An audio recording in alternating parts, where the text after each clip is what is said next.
위험합니다. 아이의 장난으로 시스템이 영구적으로 손상될 수 있습니다. 당장 끌어내세요. 모두가 말렸습니다. 수천 명의 목숨이 걸린 컴퓨터 암호 앞에 깡마른 11살 소녀가 섰을 때 모두가 비웃었죠. 하지만 소녀는 조금도 흔들리지 않고 자신을 막아서는 어른들을 향해 또렷하게 말했습니다. 괜찮아요. 5분이면 충분해요. 이것은 단순히 한 회사를 구하는 이야기가 아닙니다. 자신을 짓밟았던 이들을 향한 한 소녀의 가장 통쾌한 복수극이자 수십 년간 엇갈렸던 부모를 찾게 되는 눈물의 기적, 그리고 절망의 잿더미 속에서 피어난 가장 위대한 사랑 이야기입니다. 사연을 들으시기 전 구독과 좋아요를 한번 눌러주시고 힘찬 오늘을 보내시길 바랍니다. 에뜨왈 그룹의 초고층 빌딩, 숨막히는 정적이 흐르는 회의실의 유리창 너머로 파리의 야경이 화려하게 펼쳐져 있었습니다. 하지만 그 누구도 창밖을 내다볼 여유가 없었죠. 회사의 고문 변호사가 마른 침을 삼키며 입을 열었습니다. 앞으로 정확히 24시간 남았습니다. 그 안에 중앙 컴퓨터 판도라의 암호를 풀지 못하면 우리 에뜨왈 그룹은 역사 속으로 사라집니다. 그의 말은 사형 선고나 다름없었습니다. 피에르 회장은 핏기 없는 얼굴로 테이블만 내려다볼 뿐이었죠. 그때 부회장인 앙투로가 기다렸다는 듯이 자리에서 벌떡 일어나 피에르를 몰아세우며 말했습니다. 결국 이렇게 될 줄 알았습니다. 회장님, 언제까지 죽은 친구 꽁무니만 붙잡고 사실 겁니까? 그 낡아빠진 우정 노름 때문에 지금 회사 전체가 지옥불에 떨어지게 생겼다고요. 앙투로가 주먹으로 책상을 내리치며 소리쳤습니다. 시대에 뒤떨어진 아날로그 방식? 좋습니다. 그거. 옛날 방식, 구식 다 좋습니다. 하지만 이건 회장님의 추억놀이가 아니란 말입니다. 당장 제게 모든 권한을 넘기십시오. 제가 아는 세계 최고의 전문가팀 노스트라다무스를 부르겠습니다. 회장님처럼 의리나 따지는 낡은 인맥이 아니라 돈으로 살 수 있는 최고의 실력자들이란 말입니다. 한 이사가 조심스럽게 입을 열었습니다. 하지만 부회장님, 그 암호는 창업주께서 직접 만드신 것이라. 앙투로가 그를 매섭게 쏘아붙였습니다. 그래서요? 죽은 사람이 우리 밥 먹여줍니까? 당장 결정하십시오, 회장님. 이대로 다 같이 죽을 겁니까? 아니면 제 손을 잡고 살 길을 찾을 겁니까? 피에르가 힘없이 고개를 끄덕이자 앙투로는 의기양양하게 어딘가로 전화를 걸었습니다. 회의실 한쪽에서 모든 상황을 지켜보던 보안팀장 마르의 입가에 누구도 눈치채지 못할 희미한 미소가 스쳐 지나갔습니다. 얼마 지나지 않아 요란한 차림의 전문가팀이 회의실에 도착했습니다. 그들은 현란한 손놀림으로 컴퓨터를 두드리며 알 수 없는 용어들을 내뱉었죠. 마르는 그들 옆에 바싹 붙어 훈수를 두는 척하며 사실은 엉뚱한 정보들을 흘리고 있었습니다. 한 전문가가 고개를 갸웃하며 말했습니다. 이상하군요. 암호 체계가 일반적인 방식과는 완전히 다릅니다. 마치 살아있는 생물처럼 반응합니다. 마르가 어깨를 으쓱하며 능청스럽게 대답했습니다. 회장님은 평소 클래식 음악을 즐겨 들으셨습니다. 특히 베토벤을. 그리고 고양이를 아주 좋아하셨죠. 혹시 그런 것들과 관련이 있지 않을까요? 고양이요? 지금 장난합니까? 시간은 속절없이 흘러갔습니다. 전문가 팀의 리더가 마침내 두 손을 들고 말했습니다. 이건 저희가 풀 수 있는 암호가 아닙니다. 단순한 컴퓨터 프로그램이 아니에요. 이건 사람의 기억과 심장 박동 같은 살아있는 정보와 연결된 특수 자물쇠입니다. 이걸 열 수 있는 건 기계가 아니라 기적뿐입니다. 죄송합니다, 회장님. 이건 한 인간의 영혼을 봉인한 겁니다. 그 말을 끝으로 전문가팀은 장비를 챙겨 떠났습니다. 회의실에는 더 깊은 절망만이 남았죠. 그 시각 회사 로비에서는 수많은 직원들이 일자리를 잃을지도 모른다는 불안감에 젖은 채 침묵 시위를 벌이고 있었습니다. 한편 화려한 파리의 불빛이 닿지 않는 후미진 골목의 낡은 세탁소 무지개. 11살 소녀 소연은 산더미처럼 쌓인 빨랫감 속에서 고된 하루를 보내고 있었습니다. 양어머니 박 씨가 소연의 작은 손에서 구겨진 동전 몇 잎을 거칠게 낚아채며 소리쳤습니다. 이 돈벌레야. 하루 종일 뺑뺑이를 돌렸는데 고작 이게 다냐고.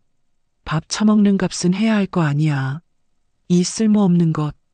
박 씨는 소연의 저녁밥을 빼앗고는 차가운 지하 창고를 가리켰습니다.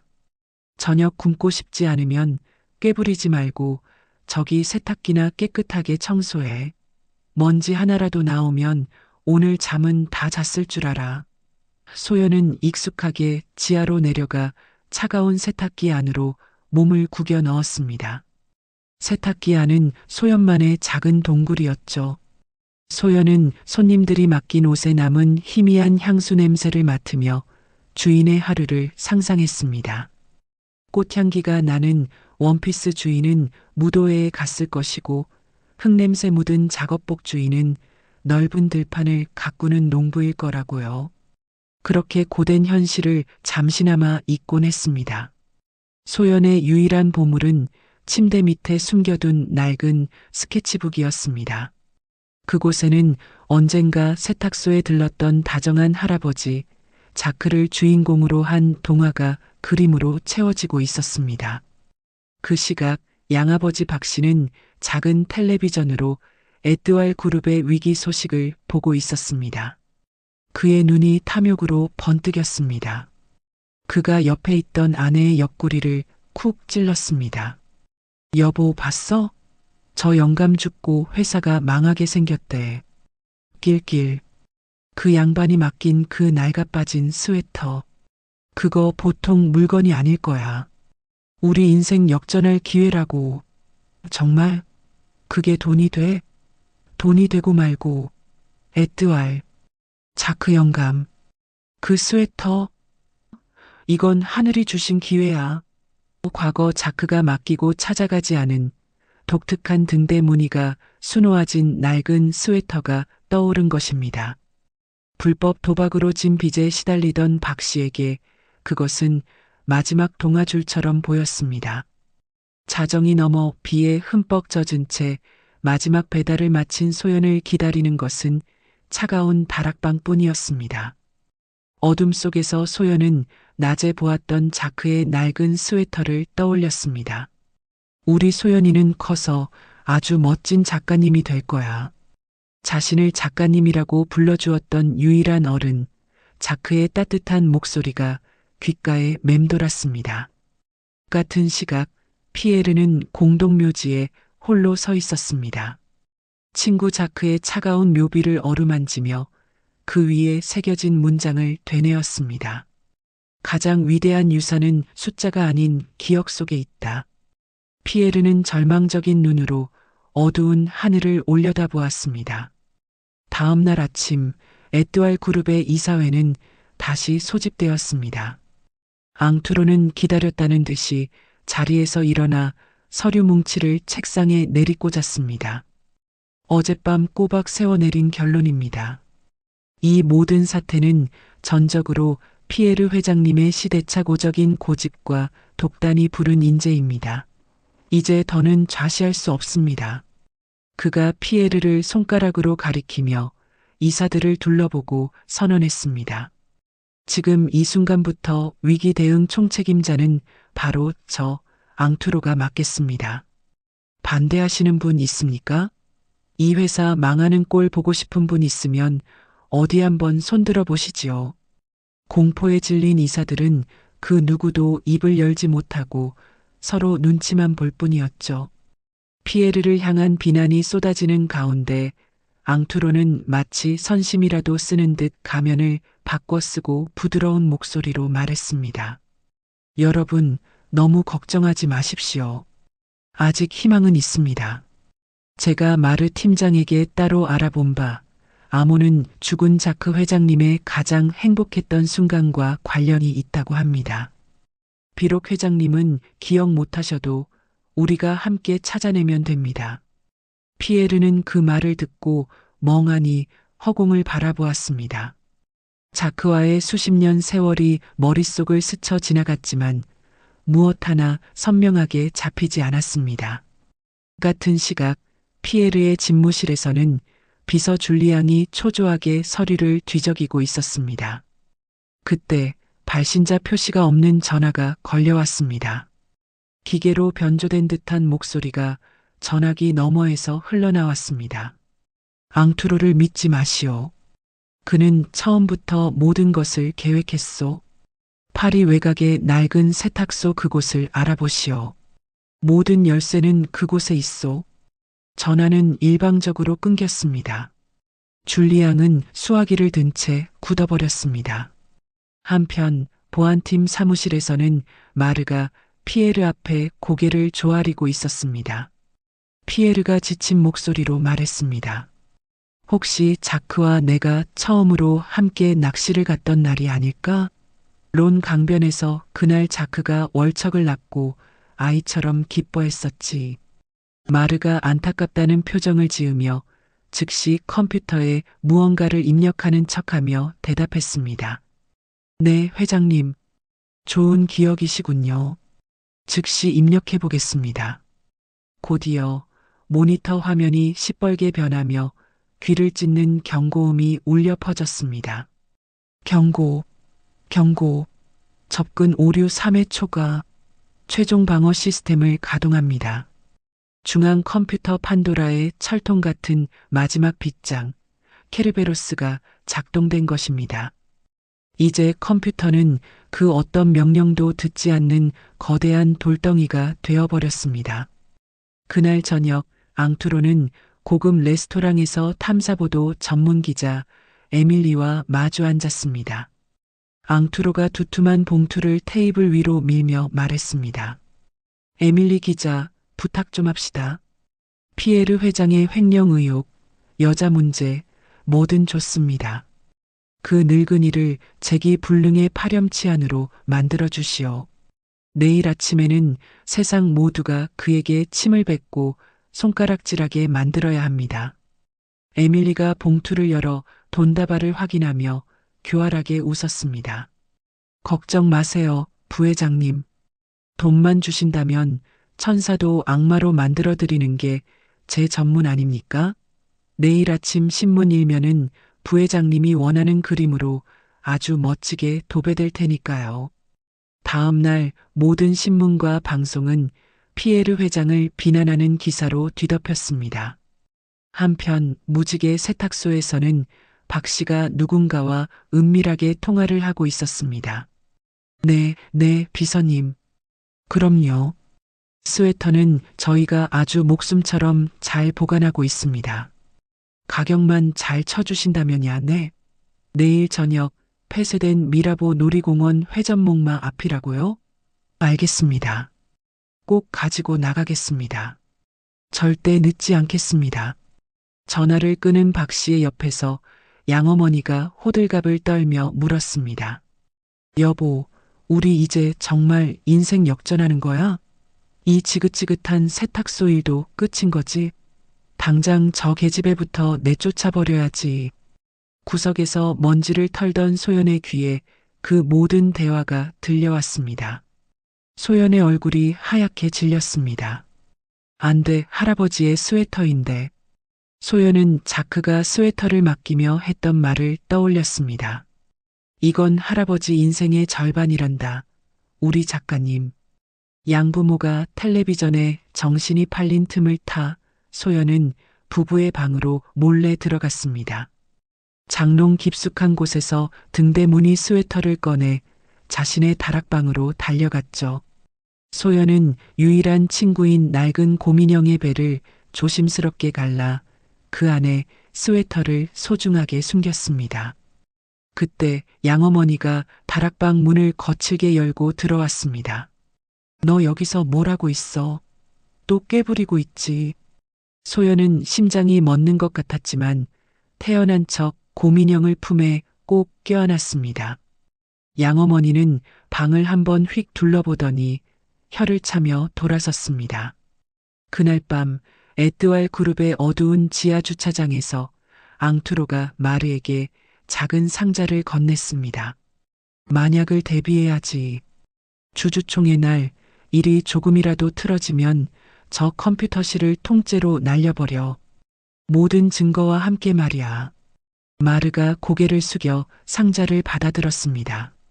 같은 시각 소연은 차가운 다락방에서 고민형을 부서져라 껴안고 있었습니다.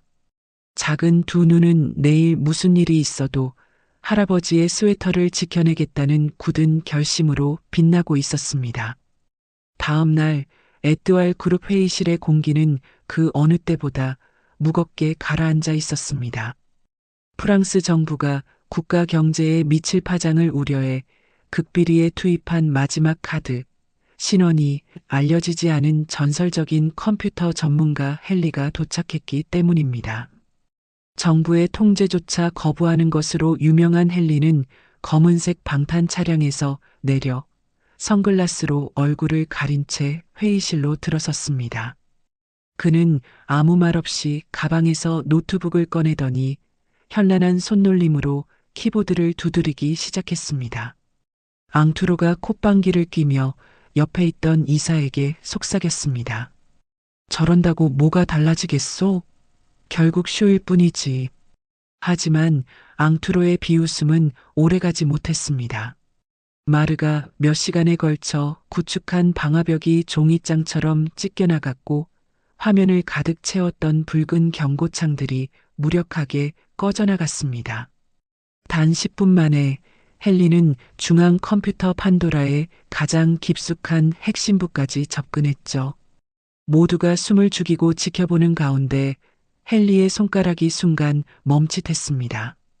모니터에 떠오른 것은 복잡한 암호 코드가 아닌 사람의 뇌파와 심전도를 연상시키는 기묘한 그래프였습니다. 헨리가 나지막이 탄식하며 말했습니다. 이건 기계가 풀 수 있는 문제가 아니군. 그는 자리에서 일어나 노트북을 닫았습니다. 회의실에 다시 절망의 그림자가 드리워졌습니다. 하지만 내 평생 본 가장 흥미로운 수수께끼야. 헨리는 밖으로 나가는 대신 회의실 가장 구석진 의자에 자리를 잡고 앉아 선글라스 너머로 상황을 지켜보기 시작했습니다. 한편 비서 줄리 양은 제보자가 알려준 세탁소 주변을 샅샅이 뒤지다 마침내 미라보 놀이공원의 이름이 적힌 낡은 세탁물 영수증을 발견하고 곧장 그곳으로 향했습니다. 그는 폐쇄된 놀이공원의 낡은 매표소 안에 몸을 숨기고 앙투로 일당을 기다렸습니다. 하지만 그의 모든 행동은 이미 공원 상공을 맴돌던 작은 드론을 통해 마르에게 보고되고 있었죠. 잠시 후 박씨 부부가 앙투로의 비서와 접선하여 스웨터를 건네는 순간 줄리 양이 녹음기를 켜며 뛰쳐나갔습니다. 멈춰. 당신들 대체 무슨 짓을 하는 거야? 그 순간 어둠 속에서 나타난 마르의 부하들이 줄리 양의 등 뒤를 전기 충격기로 가격했습니다. 지지직하는 끔찍한 소리와 함께 줄리 양은 비명 한 번 지르지 못하고 쓰러졌고 창고 안으로 맥없이 끌려 들어갔습니다. 피에르는 마지막 희망이었던 줄리 양마저 연락이 두절되자 완전히 무너져 내렸습니다. 그는 텅 빈 회장실을 뒤로하고 영혼 없는 사람처럼 정처 없이 파리의 거리로 나섰습니다. 그 시각 무지개 세탁소의 다락방에서는 지옥도가 펼쳐지고 있었습니다.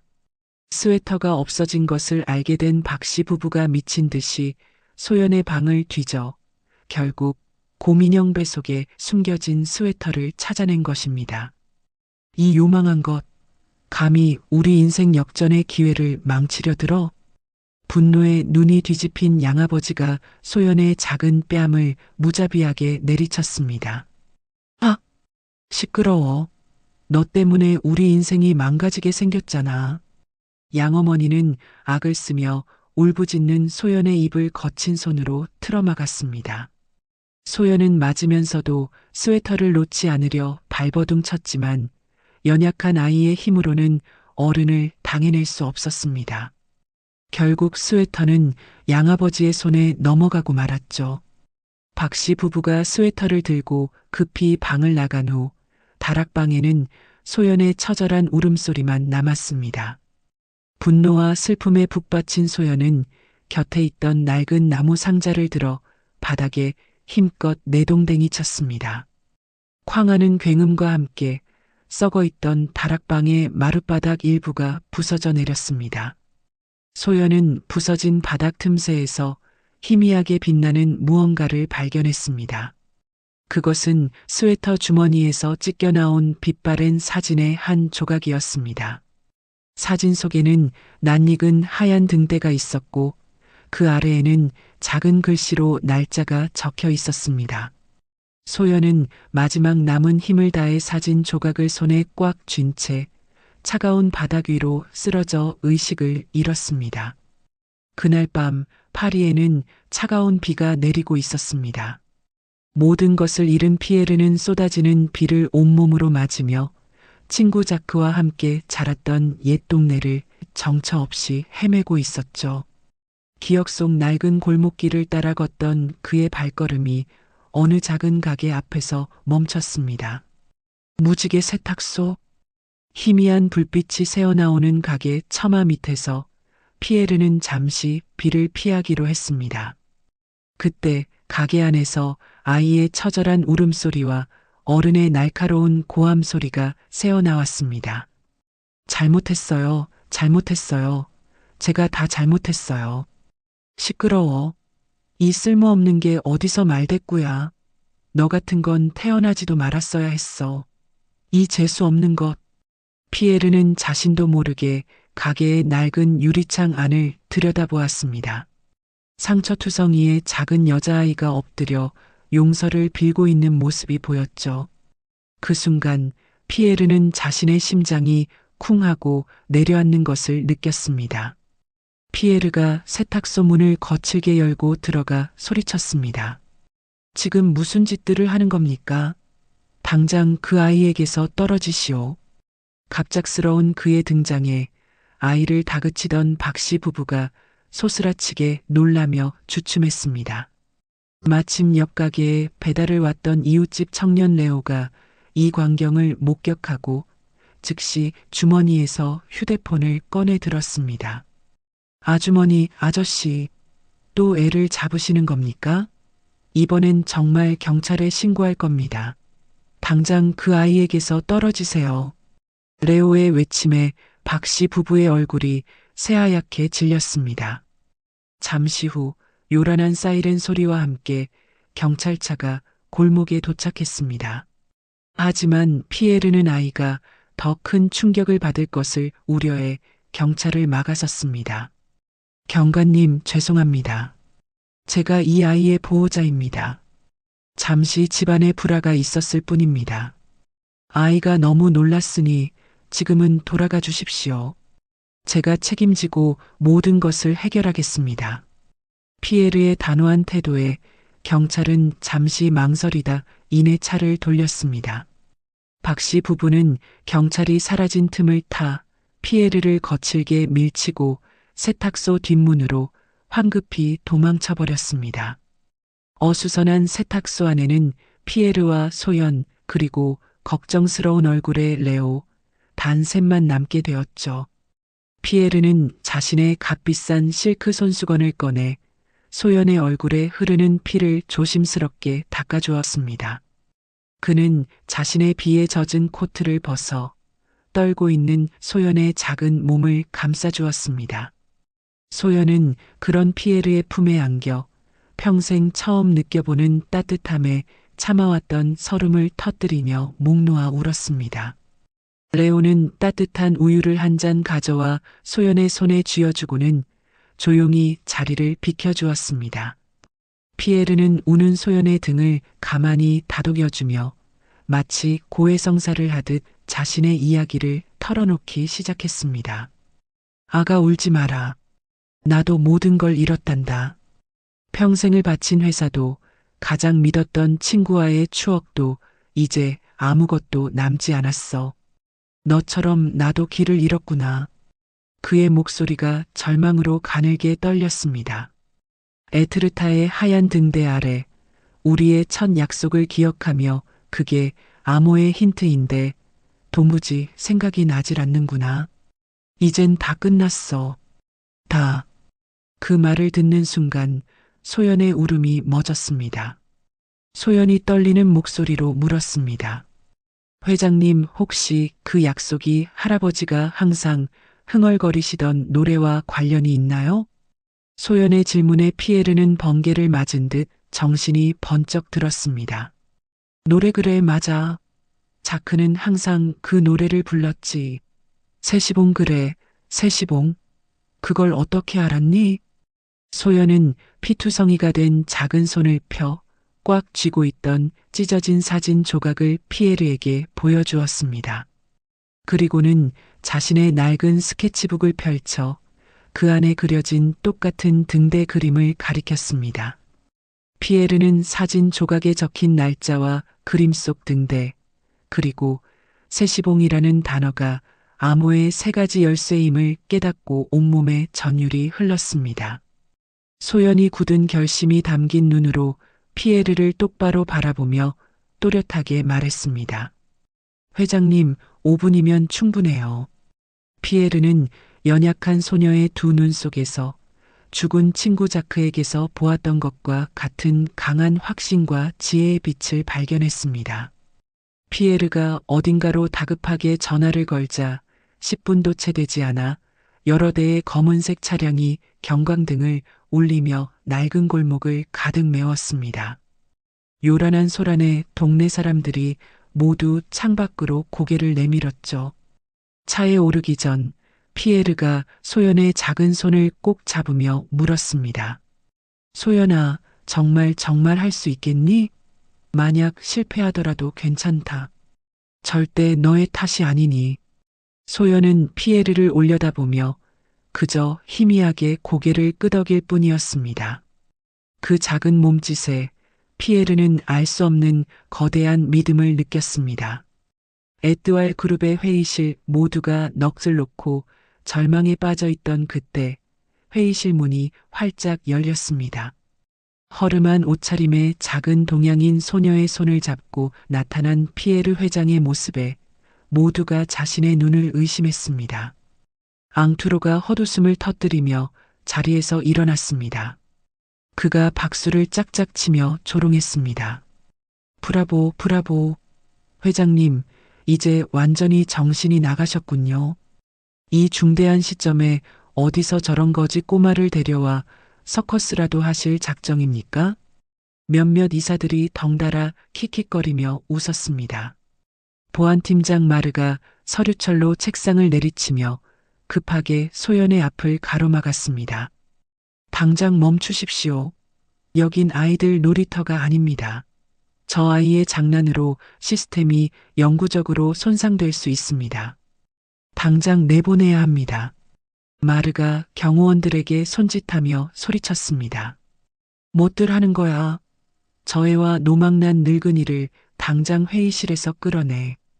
그때 회의실 구석에서 모든 것을 지켜보던 헨리가 자리에서 일어나 마르의 앞을 막아섰습니다. 헨리가 선글라스를 살짝 내리며 나지막이 말했습니다. 지켜보지. 전설적인 전문가의 서늘한 한마디에 감히 그 누구도 더 이상 소연을 막지 못했습니다. 소연은 수많은 사람들의 불신과 의심이 가득한 시선 속에서도 아랑곳하지 않고 중앙 컴퓨터 판도라의 메인 키보드 앞에 섰습니다. 작고 앙상한 손가락이 조심스럽게 키보드 위를 움직였습니다. 소연은 피에르가 들려준 첫 약속의 장소인 에트르타, 그리고 사진 조각 뒤에 적혀 있던 날짜, 마지막으로 자크가 항상 흥얼거렸다는 노래 제목 세시봉을 차례로 입력했습니다. 회의실의 모든 사람들이 숨을 죽이고 거대한 모니터를 지켜보았죠. 비빅. 모니터에 붉은색 오류 메시지가 뜨자 회의실은 다시 깊은 절망의 탄식으로 가득 찼습니다. 앙투로가 회심의 미소를 지으며 의자에서 벌떡 일어났습니다. 거봐, 내가 뭐라고 했습니까? 저 꼬마는 사기꾼이야. 피에르, 당신은 이 회사에 돌이킬 수 없는 모욕을 줬어. 당장 저것들을 끌어내. 하지만 소연은 침착했습니다. 마치 여러 번 해본 사람처럼 태연하게 단어들의 순서를 바꾸어 다시 한번 암호를 입력했죠. 소연은 자크 할아버지가 노래를 흥얼거리던 순서를 떠올렸습니다. 항상 노래를 먼저 부르고 등대 이야기를 했었죠. 세시봉, 에트르타, 1975만 922. 찰나의 정적이 흘렀습니다. 그 순간 굳게 닫혀있던 판도라의 모든 자물쇠가 풀리는 경쾌한 소리와 함께 회의실의 모든 모니터가 환한 파란색 빛으로 다시 켜졌습니다. 우와! 회의실은 순식간에 경악과 환호의 도가니로 변했습니다. 이사들은 서로를 부둥켜 안고 눈물을 흘렸고 몇몇은 그 자리에 주저앉아 버렸습니다.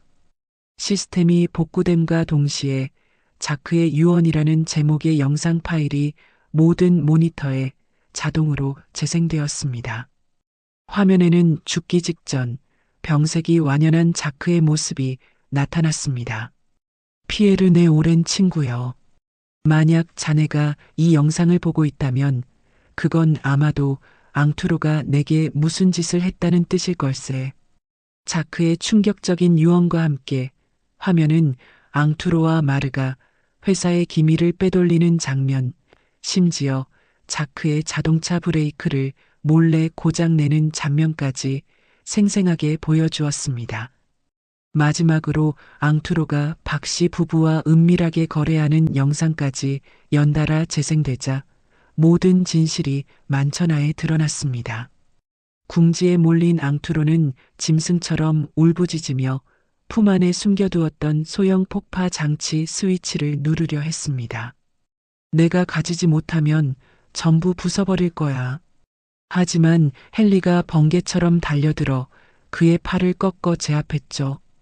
때마침 도착한 경찰들이 앙투로와 마르, 그리고 뒤늦게 놀이공원에서 체포된 박씨 부부까지 차례로 연행해 갔습니다. 모든 것이 끝난 후 피에르는 눈물을 글썽이며 소연의 앞에 무릎을 꿇었습니다. 소연아, 내가 우리 모두를 살렸다. 이 늙은이의 평생과 수만 명의 목숨을 구한 거야. 원하는 건 뭐든 말하렴. 이 할아버지가 다 들어주마. 피에르가 내민 백지 수표를 소연은 조용히 밀어냈습니다. 그리고는 작은 목소리로 말했습니다. 회장님, 저는 돈은 필요 없어요. 그냥 다시는 맞지 않고 매일 따뜻한 밥을 먹게 해주세요. 그리고 저도 진짜 가족이 갖고 싶어요. 그날 이후 피에르는 소연의 정식 후견인이 되어 법적으로 양딸로 입양했습니다. 소연은 평생 처음으로 자신만의 방과 푹신한 침대를 갖고 따뜻한 가족의 품에서 비로소 행복한 웃음을 되찾기 시작했습니다. 15년의 세월이 흘렀습니다. 에뚜알 그룹이 주최한 성대한 파티장, 눈부신 샹들리에 아래로 파리의 저명 인사들이 모두 모여 있었죠.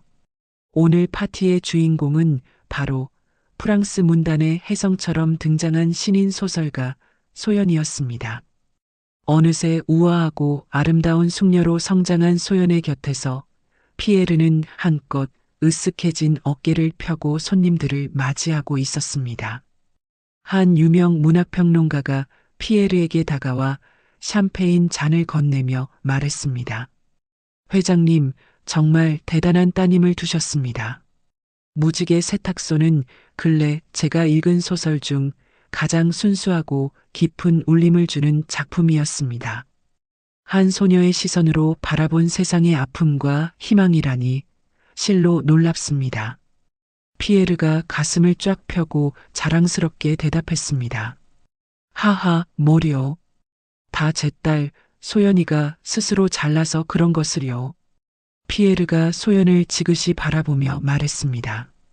소연이 쑥스러운 듯 피에르의 팔을 살짝 꼬집었습니다. 아버지, 그만하세요. 자꾸 그러시면 저 정말 부끄러워요. 뭐가 부끄럽단 말이냐? 이 아비는 우리 딸이 이렇게 멋진 작가가 된 것이 세상에서 제일 자랑스러운데, 피에르가 소연의 머리를 다정하게 쓰다듬는 모습은 누가 봐도 세상에서 가장 행복한 아버지와 딸의 모습이었습니다. 파티가 끝나고 텅 빈 저택으로 돌아온 두 사람. 피에르는 자신의 서재에서 낡았지만 정성껏 가죽으로 표지를 덧댄 책 한 권을 소연에게 건넸습니다. 그것은 바로 15년 전 소연이 다락방에서 몰래 그림을 그리던 낡은 스케치북이었죠. 소연아? 피에르가 소연의 두 손을 따뜻하게 잡아주며 말했습니다. 이것이 너의 첫 번째 소설이었지. 이 아비는 내가 처음부터 아주 위대한 작가가 될 줄 알았단다. 앞으로도 잊지 마렴. 너는 내 인생 최고의 선물이라는 것을. 소연의 눈가가 뜨거워졌습니다. 아버지. 그날 밤 소연은 자신의 방에서 스케치북을 펼쳐보며 행복한 미소로 잠이 들었습니다. 하지만 그 행복은 한순간에 산산조각 나고 말았습니다. 바로 다음 날 새벽 고요하던 저택에 소연의 비명소리가 처절하게 울려 퍼졌습니다. 피에르가 자신의 서재 의자에 앉은 채 차갑게 쓰러져 있었던 것입니다. 아버지, 아버지, 정신 좀 차려보세요. 제발. 급하게 도착한 구급대원들이 피에르를 병원으로 옮겼지만 상황은 절망적이었습니다. 의사의 진단은 뇌출혈이었습니다.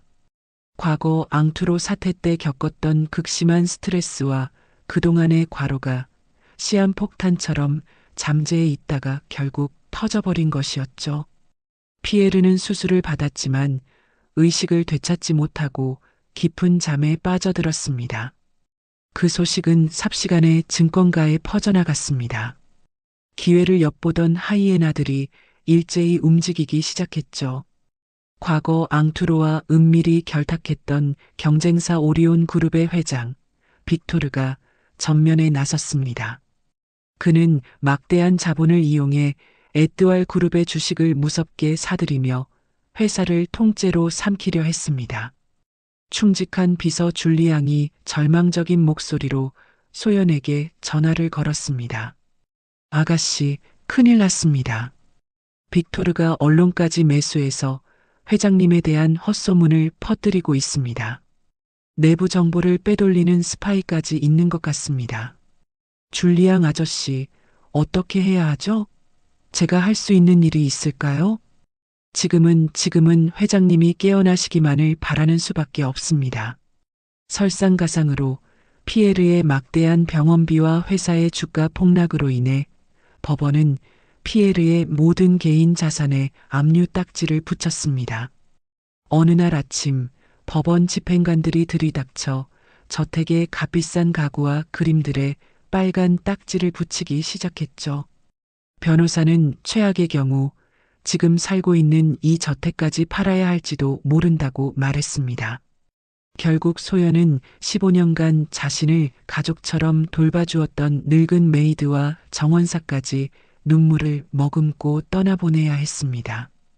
텅 빈 저택에는 이제 의식 없이 병상에 누워있는 소연 단둘만 남게 되었죠. 모든 것을 잃었다는 절망감에 소연은 피에르의 병실 바닥에 주저앉아 하염없이 눈물만 흘렸습니다. 그때 소연의 눈에 침대 옆 테이블에 놓인 낡은 스케치북이 들어왔습니다.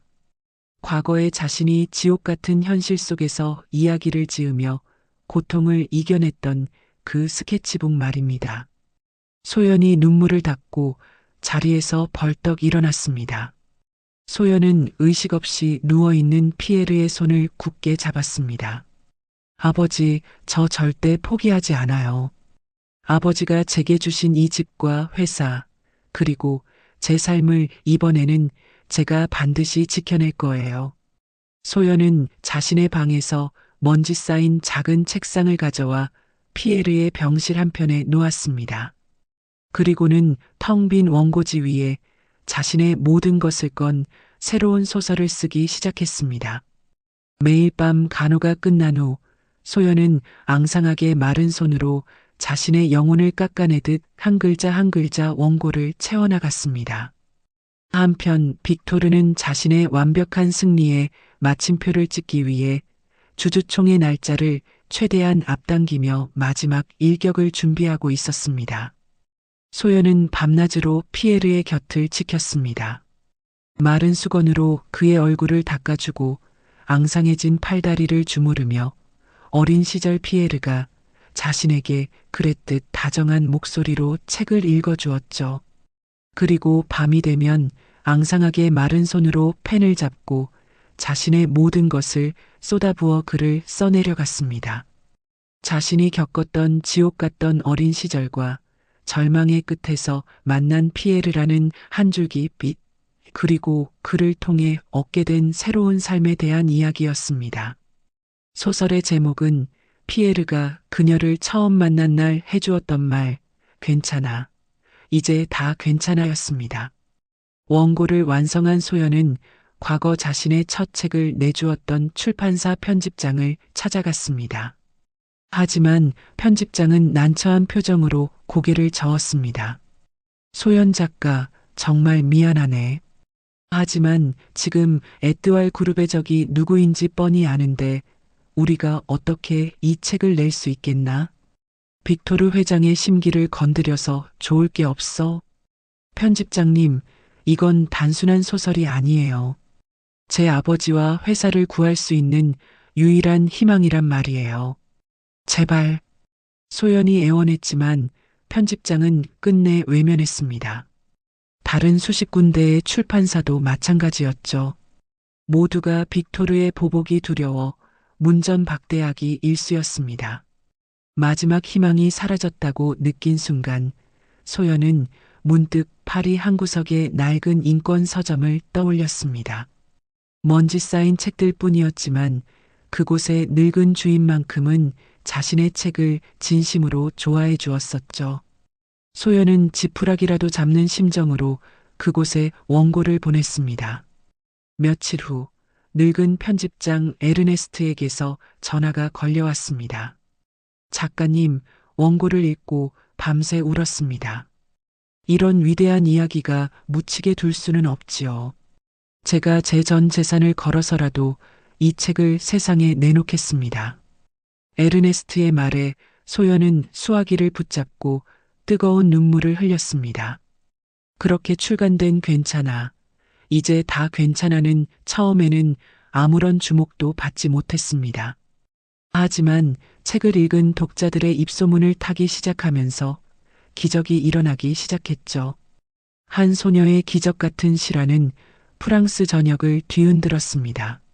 사람들은 에뜨왈 그룹의 진실에 열광했고 자발적으로 빅토르의 오리온 그룹 제품에 대한 불매 운동을 벌이기 시작했습니다. 책은 날개 돋친 듯 팔려나갔고 소연의 앞으로는 천문학적인 인세가 들어오기 시작했습니다. 소연은 그 돈으로 즉시 빅토르가 사들이던 에뜨왈의 주식을 역으로 사들이기 시작했죠.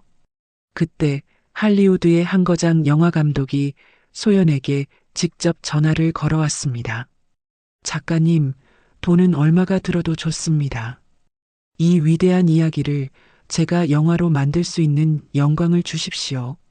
소연은 영화 판권료와 인세를 합친 막대한 자금으로 줄리안과 함께 밤을 새워가며 회사를 지킬 수 있는 지분을 확보해 나갔습니다. 이 소식이 알려지자 과거 피에르에게 도움을 받았던 수많은 중소기업들과 시민들까지 에뜨왈 주식 사기 운동에 동참하며 힘을 보탰습니다. 마침내 회사 주인들이 모두 모이는 중요한 회의 당일, 모두가 빅토르의 승리를 예상하고 있었습니다. 빅토르가 승리를 선언하려던 바로 그 순간 회의실 문이 열리고 소연이 당당하게 걸어 들어왔습니다. 잠깐만요. 이 회사의 최대 주주는 바로 저 소연입니다. 회의장은 충격에 휩싸였고 빅토르는 믿을 수 없다는 표정으로 그대로 얼어붙었습니다. 결국 빅토르의 회사 강탈 시도는 실패로 돌아갔고 그는 곧 주가를 속인 혐의 등으로 검찰의 조사를 받게 되었죠. 그날 저녁 병실 라디오에서는 에뜨왈 그룹의 기적적인 승리 소식이 흘러나오고 있었습니다. 그때였습니다. 소연아, 오랫동안 잠들어 있던 피에르가 기적처럼 눈을 뜬 것입니다. 피에르는 병실 TV 뉴스를 통해 자신의 딸이 이뤄낸 위대한 승리의 순간을 보며 소연의 손을 잡고 조용히 눈물을 흘렸습니다. 1년 후 프랑스 남부의 휴양 도시 칸, 눈부신 지중해의 햇살 아래 휠체어에 앉은 피에르가 흐뭇한 미소로 레드카펫을 바라보고 있었습니다. 재활에 성공한 그는 비록 걷지는 못했지만 오늘날의 가장 빛나는 순간을 함께하기 위해 이곳에 왔죠. 소연의 소설을 원작으로 한 영화가 칸 영화제 최고의 영예인 황금종려상을 수상하는 순간 장내는 떠나갈 듯한 박수와 환호로 가득 찼습니다. 검은색 드레스를 입고 무대에 오른 소연은 떨리는 목소리로 수상 소감을 말하기 시작했습니다. 이 모든 영광을 저의 아버지 피에르 회장님께 바칩니다. 소연이 객석의 피에르를 바라보며 말을 이었습니다. 그리고 이 영화를 30년 전 파리의 한 시장에서 저를 잃어버리셨을 저의 진짜 부모님께 바칩니다. 어디에선가 이 영화를 보신다면 제가 당신들을 애타게 기다리고 있다는 것을 알아주시길 바랍니다. 소연의 눈에서 뜨거운 눈물이 흘러내렸습니다. 그 시각 한국의 한 작은 아파트, 중년의 부부가 텔레비전 뉴스 속보를 보며 넋을 잃고 있었습니다. 아내가 남편의 팔을 다급하게 붙잡으며 외쳤습니다. 여보, 저 고민형 영화에 나온 저 고민형 말이에요. 진정해, 진정해 여보. 세상에 똑같이 생긴 인형이 어디 한두 개라고. 아니에요. 귀에 꿰맨 헝겊 조각. 우리 수연이 고민형이 틀림없어요. 남편이 아내의 말에 허둥지둥 낡은 장롱을 열었습니다. 장롱 깊숙한 곳, 먼지 쌓인 앨범 속에는 낡은 고민형을 든 어린 딸의 흑백 사진이 고이 간직되어 있었죠. 부부는 사진을 부들부들 떨리는 손으로 붙잡고 서로를 바라보며 오열했습니다. 몇 달 후 소연의 신작 아버지의 서재 출간 기념 사인회장. 소연은 자신을 보기 위해 길게 늘어선 줄을 보며 행복한 미소를 짓고 있었습니다. 그때 줄 맨 끝에 서 있던 한 중년의 한국인 부부가 소연의 눈에 들어왔습니다. 부부의 손에는 영화와 똑같이 생긴 그리고 자신의 기억 속에 희미하게 남아있던 낡은 고민형이 들려 있었습니다. 소연의 심장이 멎는 것 같았습니다. 펜이 손에서 툭 하고 떨어졌죠. 부부가 마침내 소연의 앞으로 다가왔습니다. 아내가 떨리는 목소리로 서툰 한국말로 물었습니다. 아가 혹시 내 이름이 수연이가 맞니? 그 순간 소연의 세상이 멈췄습니다. 수십 년 동안 가슴에 묻어두었던 이름, 단 한 번도 잊어본 적 없었던 그 이름. 엄마. 소연의 입에서 자신도 모르게 한마디가 터져 나왔습니다. 다음 순간 세 사람은 부둥켜 안고 수십 년의 세월을 뛰어넘는 눈물의 재회를 했습니다. 사인회장은 순식간에 기자들의 카메라 플래시로 가득 찼습니다. 몇 년의 시간이 더 흘렀습니다. 에뜨왈 그룹의 정원에서는 소연 마이너스 에뜨왈 재단의 첫 후원 행사가 열리고 있었죠. 소연은 자신의 모든 인세를 기부하여 전 세계에 학대받는 아이들을 돕는 재단을 설립했습니다. 휠체어에 앉은 피에르의 옆에는 소연의 친아버지가, 소연의 곁에는 다정한 남편이 된 레오가 서 있었습니다. 소연의 친어머니는 어느새 두 사람 사이에서 태어난 작은 아이를 품에 안고 환하게 웃고 있었죠. 감옥의 차가운 독방, 앙투로는 신문 일면을 장식한 그들의 가족 사진을 보며 초점 없는 눈으로 허공을 응시했습니다. 소연은 재단의 아이들 앞에 서서 자신의 책을 읽어주었습니다. 여러분, 인생이 아무리 어둡고 춥더라도 절대 희망을 잃지 마세요. 진심을 다해 살아가다 보면 인생은 언젠가 반드시 세상에서 가장 빛나는 기적을 선물한답니다. 연설을 마친 소연의 눈에 구석에 홀로 앉아 있는 한 소녀가 들어왔습니다. 과거의 자신처럼 상처의 흔적이 있었지만 그 무엇보다 총명하고 맑게 빛나는 눈을 가진 아이였죠. 소연은 그 아이를 향해 세상에서 가장 따뜻하고 부드러운 미소를 지어 보였습니다. 마치 새로운 희망의 씨앗이 또 다른 기적을 향해 이제 막 싹을 틔우기 시작한 것처럼 말입니다. 세상에서 가장 복잡하고 풀기 어려운 암호는 어쩌면 최첨단 컴퓨터가 아니라 사람의 굳게 닫힌 마음일지도 모릅니다. 그리고 그 마음의 문을 여는 열쇠는 거창한 기술이나 막대한 부가 아니라 한 사람을 향한 따뜻한 관심과 진심 어린 말 한마디였습니다. 오늘 혹시 주변에 힘들어하는 분이 계시다면 5분이면 충분해요라는 소연이의 말처럼 잠시 시간을 내어 따뜻한 위로를 건네보는 것은 어떨까요? 여러분의 그 작은 관심이 누군가의 인생을 바꾸는 가장 위대한 기적의 시작이 될지도 모릅니다. 오늘도 함께 해주셔서 정말 감사합니다. 구독자분들의 내일이 오늘보다 더 편안하고 고요하길 바라겠습니다. 이야기를 끝까지 들어주신 분이 계시다면 잘 들었다.